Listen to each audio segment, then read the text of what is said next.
দ্রুত সময়ে মেয়র হিসেবে শপথ পাঠ করানোর দাবি জানিয়ে স্থানীয় সরকার মন্ত্রণালয়ে চিঠি দিয়েছেন বিএনপি নেতা ইশরাক হোসেন। মেয়র ইস্যুতে সরকার কালক্ষেপণ করছে বলে অভিযোগ তার। শফিকুল ইসলামের রিপোর্ট।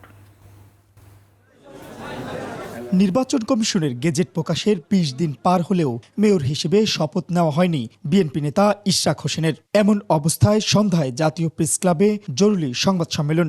বলেন, ঢাকা দক্ষিণ সিটি কর্পোরেশনের মেয়র হিসেবে গেজেট প্রকাশের পরও কোনো উদ্যোগ নেয়নি সরকার। আমাকে শপথ গ্রহণ করানোর জন্য কোনো ধরনের পদক্ষেপ বর্তমান সরকার নেয় নাই।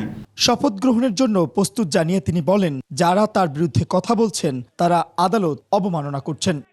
সেই যে অপব্যাখ্যা করা হচ্ছিল অবৈধ নির্বাচনকে বৈধতা দেওয়া, সেটা আমরা দেই নাই ভাই। অবৈধ নির্বাচনকে বৈধতা আদালত দিয়েছেন বিচারিক প্রক্রিয়ার মাধ্যমে, সেটাকে মেনে নিতে হবে। সেটা যদি কেউ মানতে অস্বীকার করে তাহলে ধরে নিতে হবে তারা আদালতকে অবমাননা করছে। অন্তর্বর্তী সরকারের সমালোচনা করে তিনি বলেন, এই উপদেষ্টা পরিষদের অধীনে সুষ্ঠু নিরপেক্ষ নির্বাচন সম্ভব কিনা এ নিয়ে জনগণের প্রশ্ন রয়েছে। সরকারের ভেতরেই আরেকটি দল হয়েছে যারা নিজেদের জন্য কাজ করছে।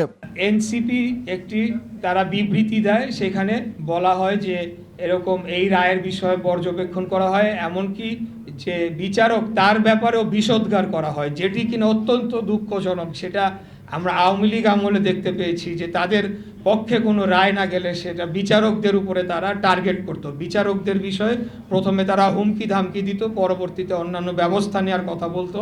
এদিকে শনিবার সকালে ঢাকা দক্ষিণ সিটি কর্পোরেশনের মেয়র হিসেবে শপথ পাঠ করানোর জন্য স্থানীয় সরকার, পল্লী উন্নয়ন ও সমবায় মন্ত্রণালয়ে আবেদন করেন বিএনপি মনোনীত প্রার্থী ইশরাক হোসেন। মোহাম্মদ শফিকুল ইসলাম, একুশে টেলিভিশন, ঢাকা।